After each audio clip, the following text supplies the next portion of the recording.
Dari 19.000 dosis rabies di Sumatera Selatan, lebih dari 80% dosis divaksinasi kepada hewan penular rabies seperti anjing, kucing, serta kera. Hal tersebut dilakukan sebagai target Provinsi Sumatera Selatan terbebas dari rabies pada tahun 2028.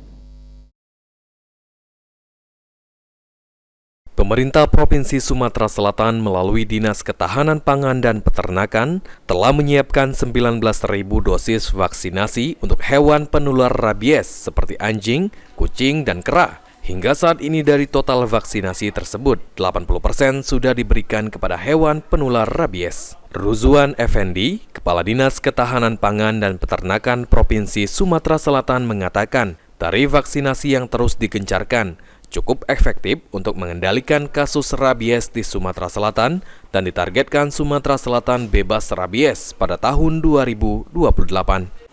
Secara laporan memang ada masih beberapa, tapi kita berharap mulai kemarin, itu kita sudah bertekad tidak ada lagi kasus rabies, bukan gigitan, tapi kasus rabies. Kita mulai bertekad bahwa untuk kita mendapatkan legalitas bebas rabies 2028 itu tidak boleh ada laporan kasus rabies selama lebih kurang 2 tahun berturut-turut.